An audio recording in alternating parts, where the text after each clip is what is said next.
Good afternoon or good evening, wherever you may be. Welcome to another episode of Mac Videos.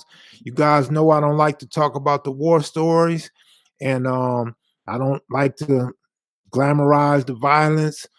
But you guys been hounding me for best fight story in the county jail, and so I'm gonna give it to you right now.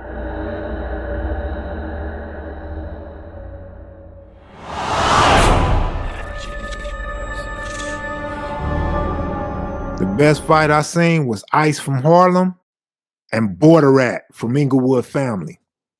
So we get off the bus and shit. We get searched and everything. Now I'm getting ready to walk up in the module. The Bloods gather up. They start approaching me like a scene out of the Warriors.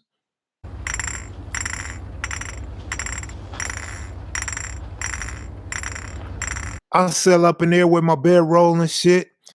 It's only been 3 days, but I'm facing a life sentence. I need to get to the phone to talk to my lawyer and see if my baby mama already got a new man. I introduce myself. I'm Big Kev Mac and yell out my set. This Westside Rolling 60 neighborhood Crip.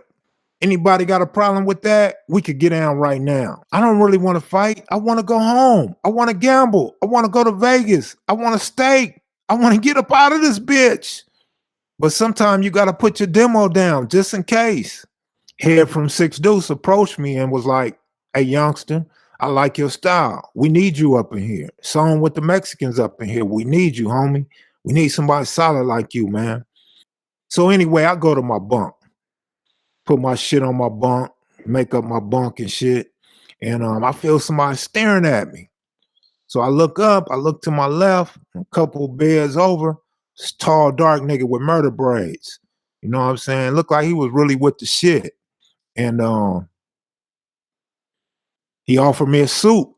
I'm hungry as a motherfucker. Ain't no steak up in this bitch. I gotta eat that motherfucking cup of noodles. So I accept, and we get to talking. And he tell me that he know Big U, and it's all good from there, right? So he turned out to be Papa T from Five Dos Pueblos. Yeah, make video, you know, this is for sure. And that's where I first met Papa T, and we became good friends. And so anyway, Head tell me it's a Crip in the back. So I bail down to the back, and all the way at the end, it's this dude, he got his bed fixed up like he on the street somewhere, man, like out of old 70s movie or something, like what do you call that shit? The swing up in the air, whatever you call this shit, a hammock. And so he got curtains and shit on his shit. So, you know, I knock on the bed, motherfucker don't answer. I don't know what he doing. Might be jacking off or something. I don't know. So I turn around and walk away, and he say, "Hey, what's up?" You know, with an attitude. I'm like, "Shit, what's happening, man? Where you from?" "What you mean where I'm from?" I'm like, "Where you from?" You know, I ain't hitting him up like that. I just was told he was a Crip, trying to find out what set he from. And he tell me he's Ice from Harlem Crip, original Harlem Crip. And so big tall dude, light-skinned nigga, look like Ice-T with a perm. Dude didn't really seem too interested in hollering at me. So, you know, I went back to my bunk in a sea of bloods. Young niggas is talking, you hear them woofing and shit, and older niggas is telling them, you know, cut that shit out, man. That nigga a rider, man. I'll take that nigga over some of you young niggas.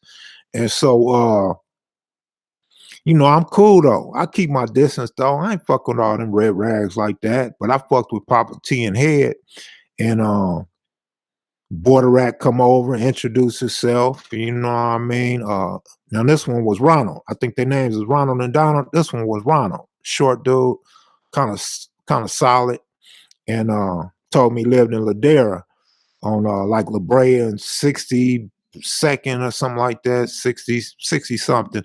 And so we get to talking, we rapping and shit, and boom, that's it. That's all to it. Like I said, I'm keeping my distance from them dot moves. I don't know what might crack, you know what I'm saying? And then we had a little tension with the Mexicans, true enough. Tension was real, so that was a true story. And I don't know what them dudes got into it about, but I think it has something to do with the TV, changing the channel or the volume on the TV or something. I don't know. But Border Rat want to get down with Ice.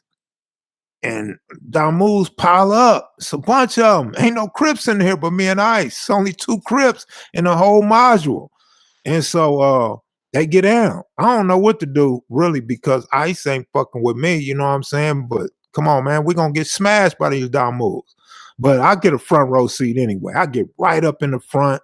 Head is up in the front on the other side. It's almost like we taking sides, but ain't nobody on my side. And so I got Damus all around me too. When they smash Ice, they gonna smash me too. But fuck it, it's one of them situations where whatever happened, happened. You know what I mean?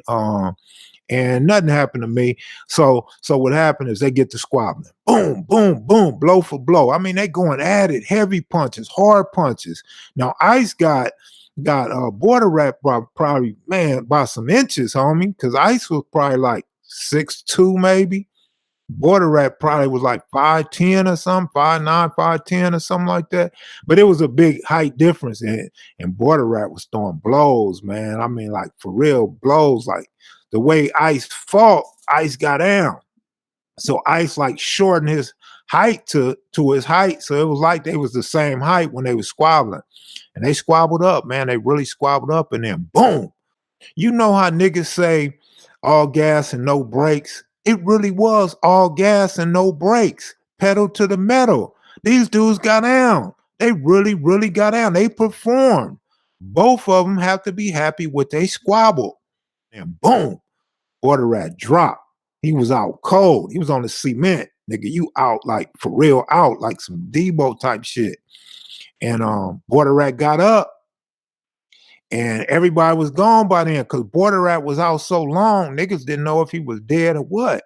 And everybody got away from the scene, basically.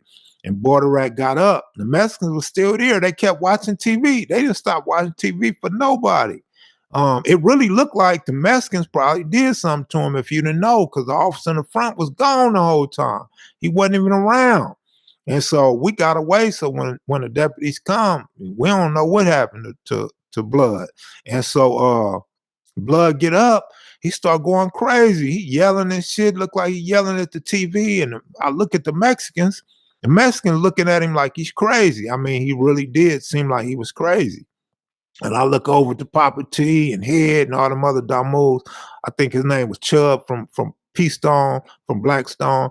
And niggas is just like, so Head walk over to him to console him.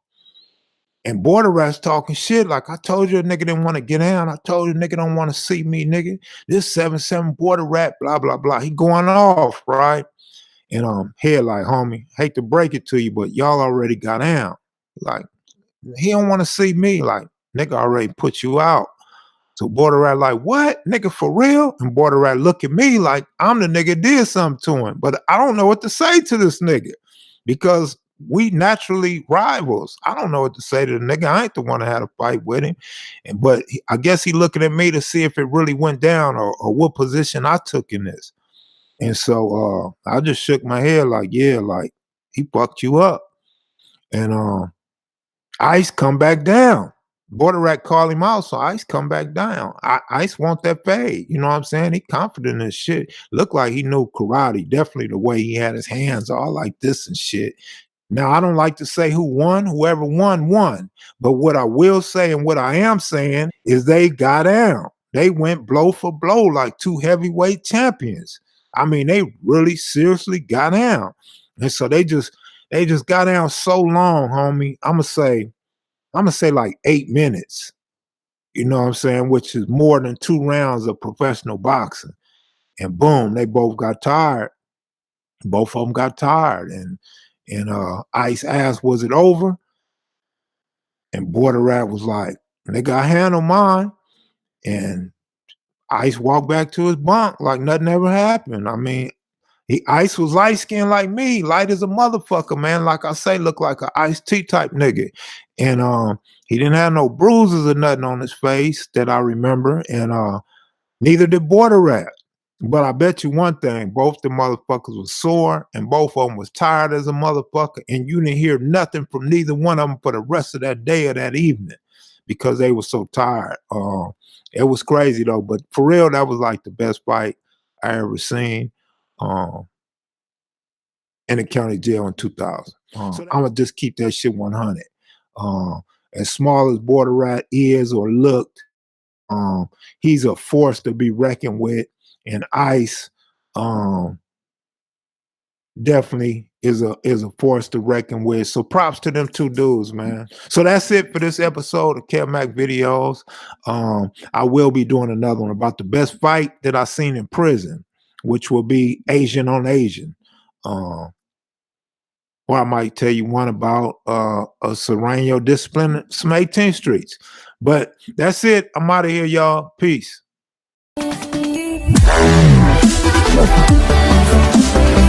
Wow.